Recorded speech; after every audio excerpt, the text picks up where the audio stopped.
We have this really bad habit of this in physical therapy, particularly is talking about our growth in visits. We should be talking, if anything, I would rather have them talk about new patients a bit, but I'd also want, production per therapist. Are they filling their schedules and optimizing that? Are they really reaching all of this roughly $350,000 average? How many therapists are doing that? But the bottom line is, you have to be able to manage to the detail to really know what's going on. All right, everybody loves the word growth. Boards love hearing it. Investors love hearing it. CEOs love saying it. We're growing, usually with a chart pointed up and to the right. But today, Larry's latest piece asks a dangerous question. Growing how and growing what exactly? Because in healthcare, growth often means two or more very different things. Either the business is actually healthier or you bought someone else's revenue and stapled it to yours. And those are not the same thing. Today, Larry breaks down how healthcare companies confuse acquisition with progress, why top line revenue can hide a weakening business, and the one metric that tells the truth when everybody else is busy celebrating. So Larry, let's start simple here on the operator. You say growth may be the most abused word in healthcare business. What does most of the industry think growth means? And then what does it actually mean? Well, thanks. And Jimmy, keep in mind, we're talking about healthcare platform businesses. I'm not talking about software or SaaS or venture capital businesses that have growth, meaning top line as their primary motivator and benchmark. I'm not talking about any of them. We're talking about healthcare platforms. That's the industry when we refer to it as that. And most of them think growth is when the revenue line went up, full stop. If the number is bigger than it was last quarter, that's growth. Everybody takes a bow. Somebody updates the board deck. And that's not necessarily a good thing. What it should mean, and almost never does in practice, is that the underlying business got healthier. So what you want to know is, am I having profitable, or more likely, am I having healthy growth? More patients, are they choosing you? Existing locations, are they getting busier? Referral relationships deepening, clinical reputation, is it compounding? And that's actual growth. It's slower, it's harder to manufacture, and it's a lot harder to put in a press release than we doubled revenue through 6 acquisitions. Or what I see in physical therapy, which is ridiculous, is they talk about growth of visits as though every visit is a profitable visit and that contributes to the bottom line. And it's a lot harder to do and to analyze. And so the industry defaulted to the acquisition definition, partly because it's faster, partly because private equity loved to funnel roll-ups, and partly because nobody in the room wants to ask the uncomfortable questions. Strip out what we bought. What did we actually grow? Are we healthier? That question has a good way of ruining celebrations or being a buzzkill. Well, yeah, it also, I feel like you've talked about this before. It's easy to look on a map. You said pins on the map. It's very, very, it's simpler, doesn't mean it's better. But let's go back again before we go forward. Break this down like you're a clinic owner, a single operator hearing this for the first time. How do you describe the difference between organic and inorganic growth? And why do those lines blur? Yeah, and it's because they differentiate between top line and bottom line. Jimmy, are you there? Can you hear me? Sorry, I thought I lost you. Let me start that question over so you can edit it. Do you want me to ask it again? Yeah, please. All right, so let's go back before we go forward. Break this down just to make sure we're using the same terms, like I'm a clinic director hearing it for the first time. How do you explain the difference between organic and inorganic growth? And why do those lines between those two terms blur? No, that's the penultimate question here is organic growth is your existing business getting more business, making sure you're not adding it to other business you may have acquired or even opened. You opened 10 clinics last year, and while this year, those same 10 clinics that you had, are they getting busier, generating more revenue, serving more patients? And then is that converting to profitable cash flow growth? The growth came from the business getting better at what it does. That is good. Inorganic growth is you wrote a check for somebody else's revenue. You acquired 8 more clinics, and now their revenue is your revenue. And so you're adding those together and talking and celebrating. The total got bigger because you bought more total. And here's the thing. Both show up in the same way on the top line of revenue. one chart, one number, one board presentation. And the reason organizations blur the two together is that blurring them together is convenient. Organic growth is harder to manufacture on a timeline. Inorganic growth is a transaction, it's an opening of something new. You can close a deal faster when you build a referral network. So the temptation is enormous to let the acquired revenue do the talking and not make too much out of that distinction. The problem is the distinction is everything. One of the businesses is getting stronger, the other one just got bigger. Those are not the same thing. And all you hear talked about is cocktail parties is growth, board decks, growth in visits. Nobody wants to talk about same store organic cash flow growth. It's just not a sexy thing to do. Right. So when a company like acquires 12 clinics, doubles revenue, everybody celebrates, right? But what are the things that you're talking about, the blurring or the hidden problems that can exist underneath in that exact dangerous board slide? Yeah, so much. I mean, where do you start? First, same store revenue at the original locations may be flat or declining. And that's happening while nobody's watching because everybody's focused on the integration. I mean, a classic example is when you open a location that's not far from another location, you expect some form of cannibalism. Right. When you do a lot of acquisitions, you might expect some loss nearby or adjacent locations. Those are expectations. You can model them, you could pro forma them, but it's hard to do and it takes a lot of diligence and a lot of detail. The acquired clinics almost never perform as well as what we call the underwriting model. So if we buy something and we predict or pro forma model it, things almost never turn out as planned. Sometimes they're better, most of the time they're worse. And yet the underlying assumptions, these rarely get revisited to the board in an update. Third reason is the debt service on 12 acquisitions is starting to consume cash. Not only that, your transaction costs. You're paying what I call the private equity ecosystem, the lawyers, the advisors, the tax firms, all of those things. And that money eats up your capital.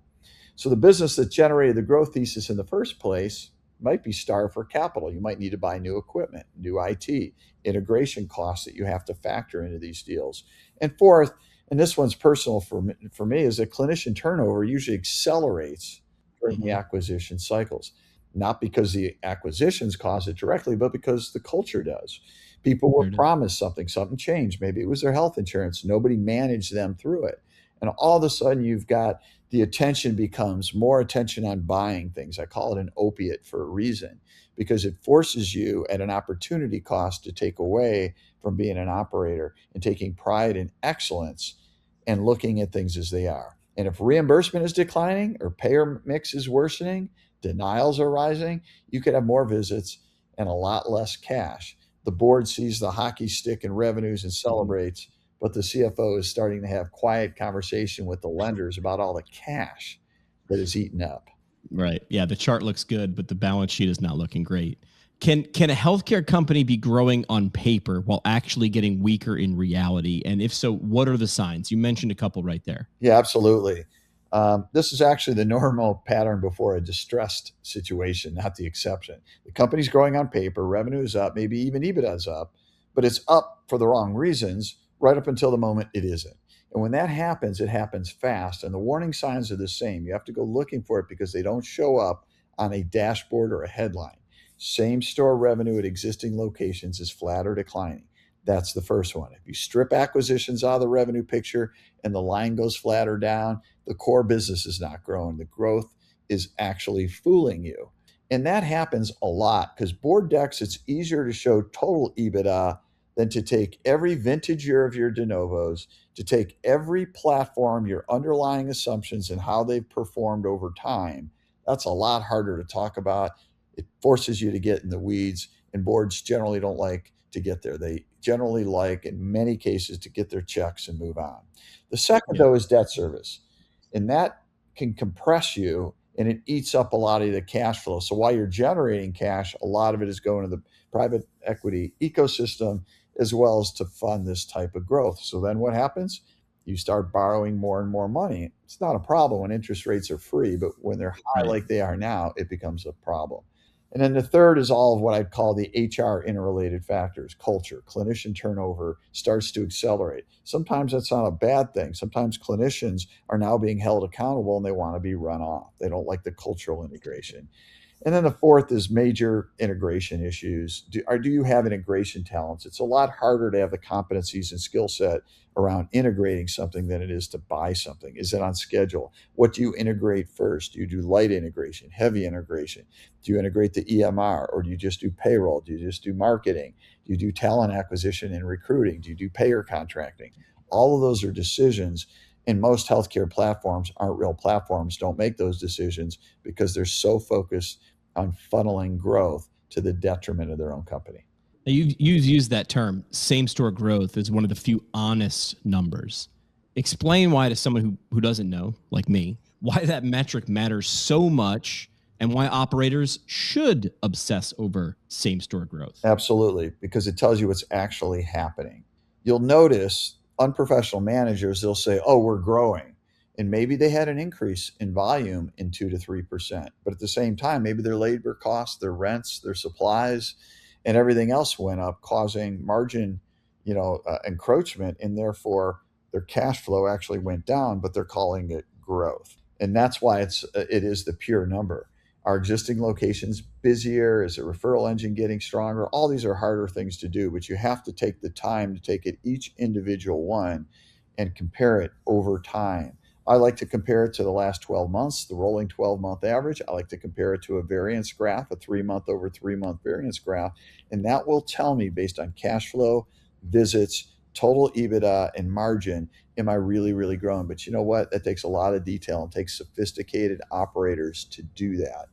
Good news is we have AI that can model and do a lot of that for you. But AI is only going to produce the data. The real question is, can you take the data to get the insights? And then what are your actions off that insight? Well, if your only action is to create a very fancy PowerPoint deck for your board that tells you how much you're growing, you're really, really misleading and misrepresenting your company. I see it every day, particularly in PT platforms.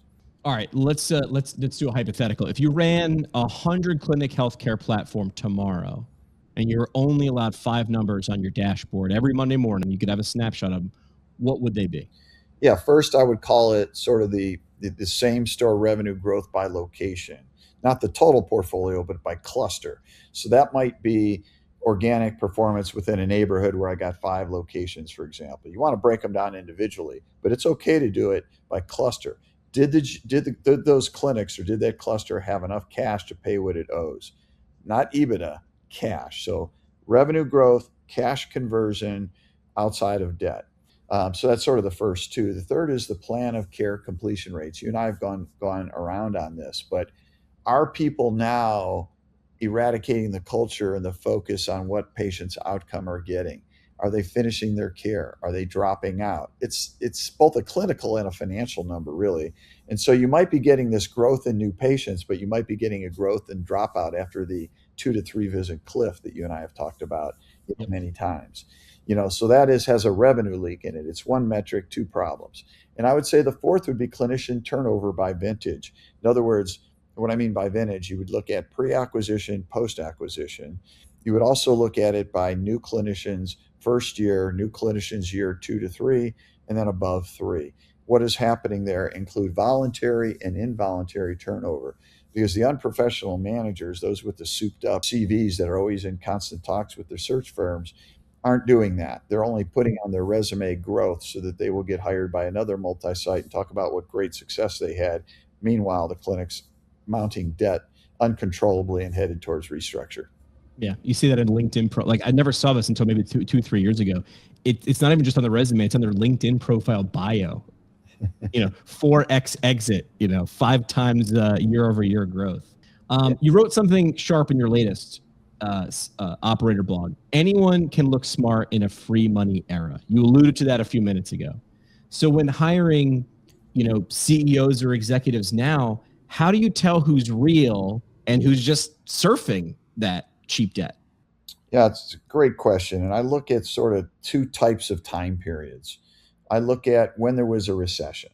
So the last real bad recession we had was, call it kind of 08, 09 period. How did they manage through that? Because we've always believed healthcare and dental care to be recession and inflation proof.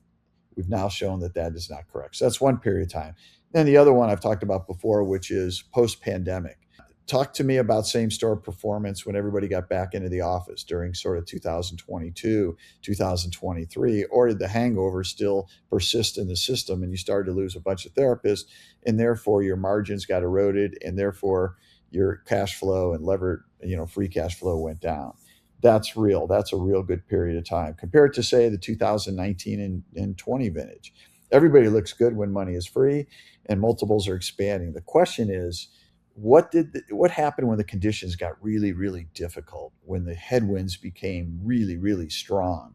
The second thing I look for is, do they know the difference between adjusted EBITDA and free cash flow? And do they lead with the right one? Adjusted EBITDA versus free cash flow and levered free cash flow. An executive who leads every conversation with adjusted EBITDA and gets evasive when you ask about cash conversion, that tells you the same story. Most CEOs don't even know what the cash conversion is. And third, how do they talk about integration? Is it with pride? Do they have a team that does it? Have they developed competencies over the long run based on feedback and how they improve it or not? For a while in my prior company, I had two integration teams that were trained by each other, got real-time feedback by the very groups we were partnering with. The operators who do all this well can tell you exactly if integration broke, how it broke, what happened. But the ones who serve cheap debt tend to give you a slide about synergies. Right. A smooth sea never made a skilled sailor. So you want to know how those people navigated the rough waters of a turbulent time.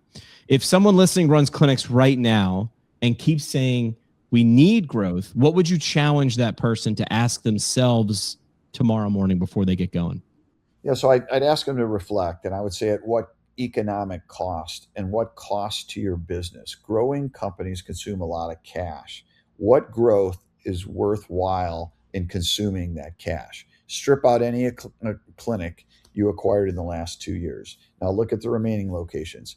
Are they busier? Are they producing more free cash flow than they were the year before? Is revenue per location up? Is the organic new patient rate improving?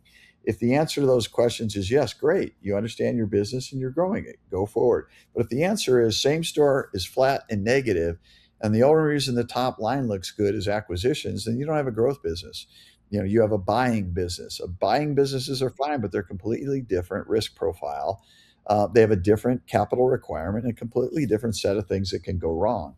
So I'd say the question I challenge every operator with, and I challenge myself, is what would my revenue look like if I couldn't make another acquisition? Would I focus on my operational excellence and pride and tighten my systems and do much more with accountability? Because that's the actual business. Acquisition buying takes time from something else, and usually that time from something else is solid operation. Don't confuse acquisitions with what's sitting on the top in terms of your revenue. That's a great question. What would you be doing if you could never acquire again? The answer is obviously make sure that the ship you're on is running smoothly. Yeah. All right, we'll wrap this by saying not all growth is progress. You can head to Larry's Substack right now, The Operator, and sometimes growth is just borrowed revenue, borrowed time, or borrowed confidence before maybe someone moves on. But if you want sharper thinking on healthcare business, leadership, private equity, operators, and the numbers people misuse every day, subscribe to The Operator on Substack. You can find a link in the show notes here. That's where Larry publishes the full breakdown and the ideas behind these episodes. Larry, thanks for the insight. Absolutely. All right. You got time to do 3 operator hotlines? Of course. All right. Just answer these, just snapshot, don't think. All right. So we added locations, revenue's up, but culture feels worse and our best people are leaving. Are we growing or shrinking in disguise? You're shrinking in disguise because remember, your overhead produces no revenue. Your healthcare providers do. If they're shrinking and if they're becoming less and turnovers become higher, you're going to consume a lot of cash because you have replacement cost and you have the cost of new hire. And take something like physical therapy. The average physical therapist generates $350,000 in revenue per year. If it takes you 3 or 4 months, you've already lost $100,000. So don't look at that top line figure at any given time. Do it to 12-month rolling average, have projections going forward, and have maps that show you pro forma predictions based on past behavior related to the number of providers you have to meet the budget you want. That is a really key element. I need X number of therapists, for example, in the PT world to produce this budget. How many do I have at any given time? And if you're adding locations, you're adding the number of therapists needed. And what you will see is those lines crossing, one going down, one going up. You're in trouble. All right. If two companies both say they grew 20% this year, what questions would you ask before believing those numbers actually mean the same thing? Talk to me through the same clinic growth in free cash flow or EBITDA or adjusted EBITDA, and then we'll see where your 20% is coming. And the other thing I would ask them, because we have this really bad habit of this in physical therapy, particularly, is talking about our growth in visits. We should be talking, if anything, I would rather have them talk about new patients a bit, but I'd also want, production per therapist. Are they filling their schedules and optimizing that? Are they really reaching all of this roughly $350,000 average? How many therapists are doing that? I mean, there's a bunch of deep ways you can go with it, but the bottom line is, you have to be able to manage to the detail to really know what's going on. All right, last one. Hey, Larry, I run 8 clinics. Corporate wants us to open clinic number 9, but 3 of my current locations don't have full-time coverage. Do I push for growth or fix the leaks first? And then how do I actually say that to corporate without sounding like I'm not a team player? It takes weeks and months to do the business development around a new clinic. So you can have a group that is putting together pro forma modeling around that. What are the reasons why? What are the opportunities there? However, you better have a lot of focus on talent acquisition and filling the gaps and operationally. I have a saying I say in my companies, and I've been saying this for years: you don't earn the right to add a new location either by de novo or acquisition unless you could prove out a organic model. If you can't, all you're doing is adding pins in the map that are all going to performing less. And in that case, you'd rather have less pins in the map. You prove out an organic model, you get the right to earn capital to spend to grow your business in terms of de novos or in terms of tuck-in acquisitions or platform acquisitions.